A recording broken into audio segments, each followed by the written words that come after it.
Hello everyone and welcome to my Coronation Street official today. Please hit the subscribe button and give this video a thumbs up because what we are about to break down today is one of the most emotionally charged moments this show has delivered in a very long time. Weatherfield has never been a place that shies away from darkness, but what just unfolded on Coronation Street has shaken even the most seasoned fans to their core.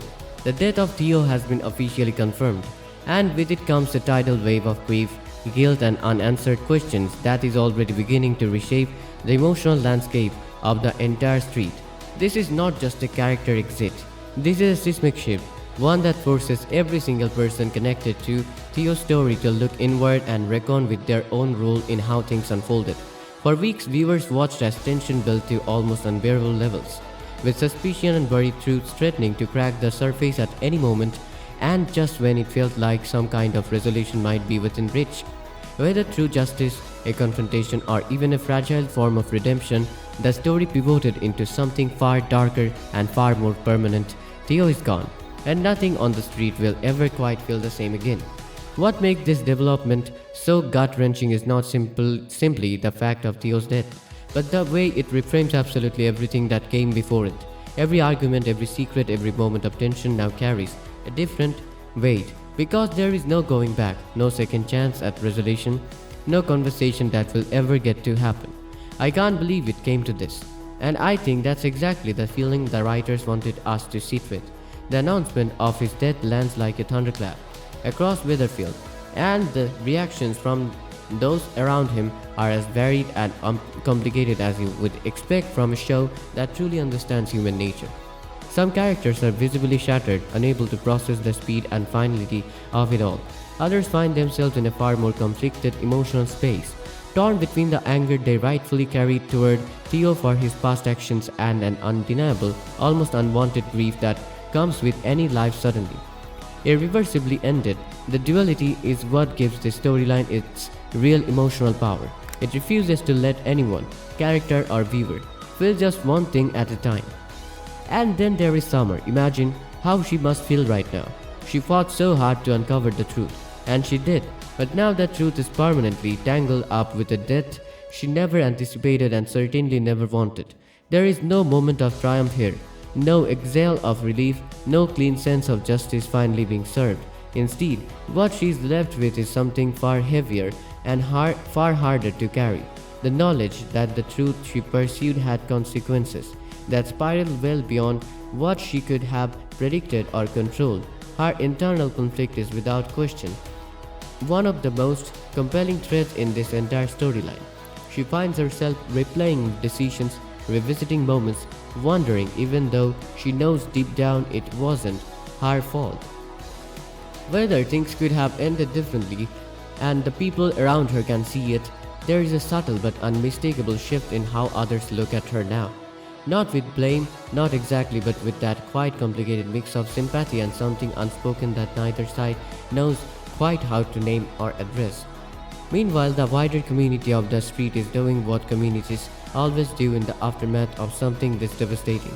They are fracturing slightly, pulling in different directions as differing opinions about THEO and his legacy begin to surface.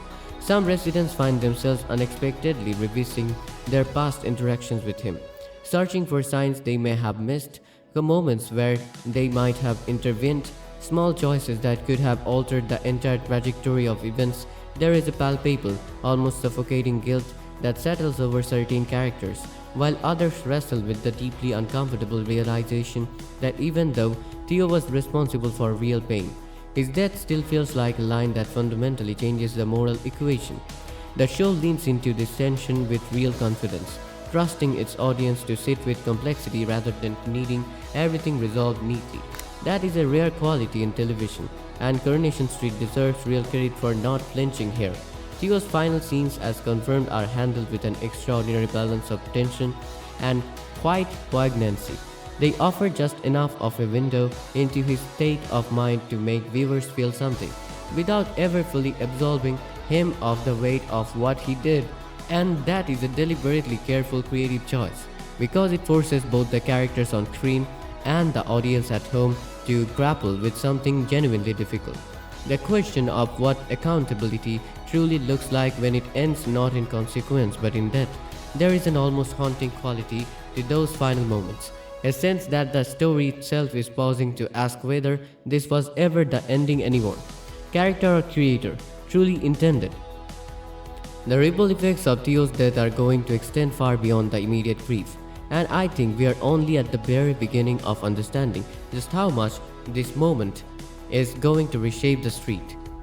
Relationships that were already under strain are going to be tested even further now, because loss has a way of exposing fractures that ordinary life manages to paper over. Trust, once damaged by the events surrounding THEO, will not simply return because the man at the center of it is gone.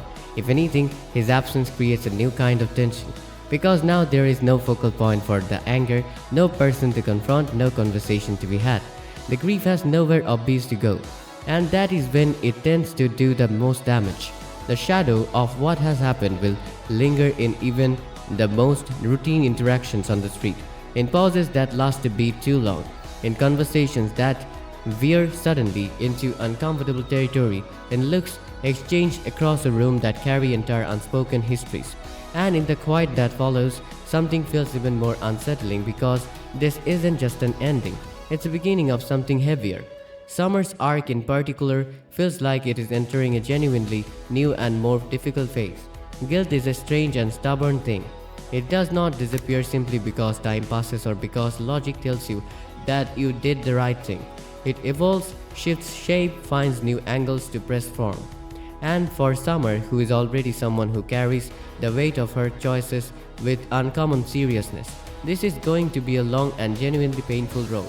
What really stays with me is how the story refuses to tell us how to feel, because in real life, loss like this never comes with clear answers.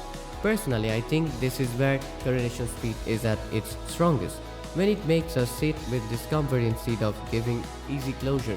Because let's be honest, was this justice or was it simply tragedy dressed as consequence? And that question lingers, because if even the truth leads to this kind of outcome, then what does doing the right thing actually mean anymore? Summer's journey, in my view, is about to get even darker, because guilt doesn't disappear.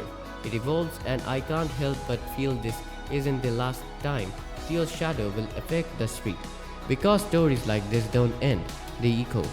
Could this push Summer to a breaking point, or will it quietly reshape who she becomes next? And what about the others? Will they come together after this, or will this be the moment that slowly pulls them apart? My prediction, this is only the emotional fallout phase, and something unexpected is still waiting to surface, because when a story leaves this many unanswered feelings, it usually means another twist is already on its way.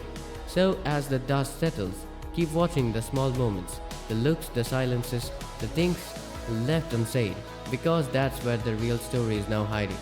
And if you are feeling that same unease right now, you are not alone. But the bigger question is, are we ready for what comes next?